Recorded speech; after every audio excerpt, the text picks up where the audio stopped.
வணக்கம் நண்பர்களே, இந்த வீடியோல எதை பத்தி பார்க்க போறோம் அப்படின்னு சொல்லிட்டு பாத்தீங்கன்னா டெய்லி சினிமா அப்டேட் தான் இந்த வீடியோல நம்ம பார்க்க போறோம். இதுல ஃபர்ஸ்ட் நியூஸ் என்ன அப்படின்னு சொல்லிட்டு பாத்தீங்கன்னா சூரி, மலையாள நடிகை அனாபென் இவங்கெல்லாம் நடிச்சிருக்கிற படம் தான் கொட்டுக்காளி.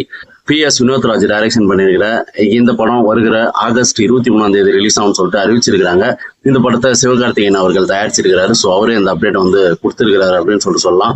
இந்த படம் ரொம்ப முக்கியமான ஒரு படம். இந்த படத்தினுடைய டைரக்டர் PS வினோத்ராஜ் என்றவர் கூழாங்கல் அப்படின்னு ஒரு படத்தை எடுத்தாரு. ஸோ அந்த படம் மிகப்பெரிய அவார்டுலாம் வாங்கிச்சு. அதுக்கப்புறம் இந்த படம் வந்து ஆஸ்கார் கூட போச்சுன்னு சொல்லிட்டு தகவல்லாம் சொல்லியிருந்தாங்க. இந்த நிலையில இந்த கொட்டுக்காளி படமும் ரொம்ப நாள் ஆயிடுச்சு இந்த படம் எடுத்து. இந்த படமும் வந்து பெர்லின் திரைப்பட விழாவில் திரையிடப்பட்டு அங்கேயும் நிறைய பார்வையாளர்களால பாராட்டப்பட்ட ஒரு திரைப்படம் இது. ஸோ அதனால இந்த படத்துக்கு மிகப்பெரிய எதிர்பார்ப்பு இருக்கு. இந்த படம் வந்து எதை பத்தி பேசுது அப்படின்னு சொல்லிட்டு பாத்தீங்கன்னா ஒரு மூட பழக்க வழக்கங்கள், அதுக்கப்புறம் பெண்ணினத்தை வந்து ஆணுக்கு சமம் இல்லை அப்படின்னு சொல்ற அந்த கான்செப்ட்லாம் எதிர்க்கிற ஒரு படமா இது உருவாயிருக்கிறதா தகவல்லாம் வந்துட்டு. பிரதீப் ரங்கநாதன் அவர்கள் லவ் டுடே படத்துக்கு அடுத்ததா டிராகன் உள்ளிட்ட படங்களை நடிக்கிறாரு. இதற்கு முன்னாடி விக்னேஷ் சிவன் இயக்கத்துல LIC அப்படின்ற ஒரு படத்துல நடிக்கிறாரு அப்படின்னு சொல்லிட்டு தகவல்லாம் வந்துட்டு இருந்தது. இந்த படத்தை விக்னேஷ் சிவனே டைரக்ஷன் பண்றாரு அப்படின்ற ஒரு தகவலும் வந்தது. இந்த படத்தை 7 ஸ்கிரீன் ஸ்டுடியோ லலித் குமார் தயாரிக்கிறதா தகவல்லாம் வந்து இருந்தது. ஆனா திடீர்னு இந்த படம் தடைப்பட்டுருச்சு, அதாவது கேன்சல் ஆயிடுச்சுன்னு சொல்லி சொன்னாங்க. ஆனா அதுல உண்மை இல்லை. இந்த படம் திரும்ப வந்து ஷூட்டிங் எல்லாம் போயிட்டு இருக்குது. இந்த படத்துடைய ஃபர்ஸ்ட் லுக் போஸ்டர் 25 பகல் 12 மணிக்கு ரிலீஸ் ஆகும்னு சொல்லிட்டு இப்போ விக்னேஷ் சிவனே அறிவிச்சிருக்கிறாரு. இந்த படத்தை 7 screen studio SS Lalit Kumar அவர் வந்து தயாரிக்கிறாரு. இந்த படத்துக்கு அனிருத் இசையமைக்கிறாரு. இந்த படத்துல பிரதீப் ரங்கநாதன், SA சூர்யா, கிருத்தி செட்டி இவங்கெல்லாம் வந்து நடிக்கிறாங்க. ஜூலை 23 இன்னைக்கு சூர்யா அவர்களுக்கு பிறந்த நாள். இன்னைக்கு அவருடைய 2 படங்களுடைய அப்டேட் வந்திருக்கு. ஒன்னு வந்து கங்குவா படத்தினுடைய ஃபர்ஸ்ட் சிங்கிள் ஃபயர் சாங், அந்த லிரிக்கல் வீடியோ ரிலீஸ் ஆகி ரசிகர்களுடைய பெரிய வரவேற்பு பெற்றிருக்கு அப்படின்னு சொல்லலாம். விவேக் எழுதின இந்த பாடல VM மகாலிங்கம், செந்தில் கணேஷ், தீப்தி சுரேஷ் இவங்கெல்லாம் வந்து பாடியிருக்கிறாங்க.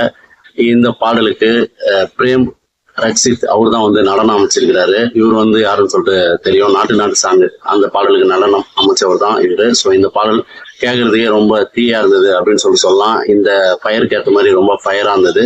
ஸோ இந்த பாடல் 2 மில்லியன் வியூஸ் தாண்டி போயிட்டு இருக்குது. அதே போல சூர்யா அவருடைய 44வது படத்தினுடைய ஒரு கிளிம்ஸ் வந்து ரிலீஸ் ஆயிருந்தது. இப்போ வந்து அந்த ஒரு கிளிம்ஸ்ல கடைசியா முடியும் அவர் துப்பாக்கி எடுத்து சுடுற மாதிரி. ஸோ அந்த ஒரு போஸ்டும் இன்னைக்கு ஒரு மாதிரி டிசைன் பண்ணி வெளியிட்டிருக்கிறாங்க. ஸோ இந்த படத்துடைய டைட்டில் அவங்க இன்னும் அறிவிக்காம இருக்கிறாங்க. இது ஒரு பெரிய ஏமாற்றம் தான். ஸோ இன்னைக்குள்ள வருமா இல்லை அதுக்கு ஒரு நாள் வச்சிருப்பாங்களா அப்படின்னு சொல்லிட்டு தெரியல. ஸோ கம்மிங் சூன் சொல்லியிருக்கிறாங்க. ஸோ வெயிட் பண்ணி பார்க்கலாம்.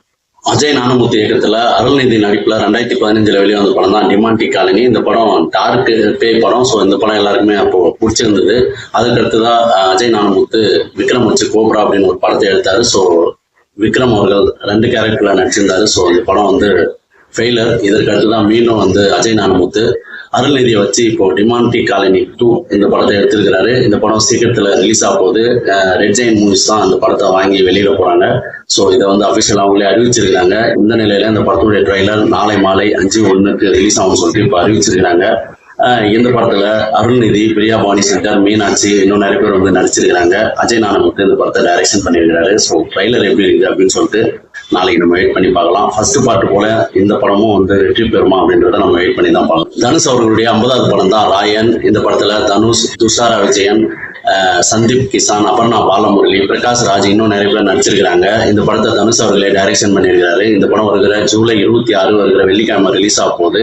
இந்த நிலையில இந்த படம் மிகப்பெரிய வெற்றி அடைய தனுஷ் அவர்கள் அவருடைய சொந்த ஊரான தேனிக்கு பக்கத்துல இருக்கிற ஒரு கிராமத்துக்கு போயிட்டு இன்னைக்கு அவருடைய குலதெய்வத்துக்கு குடும்பத்தோட வழிபட்டு வந்திருக்கிறாரு. ஸோ அதனால இந்த படம் மிகப்பெரிய வெற்றி அடையுமா அப்படின்றத நம்ம வெயிட் பண்ணி தான் பார்க்கலாம்.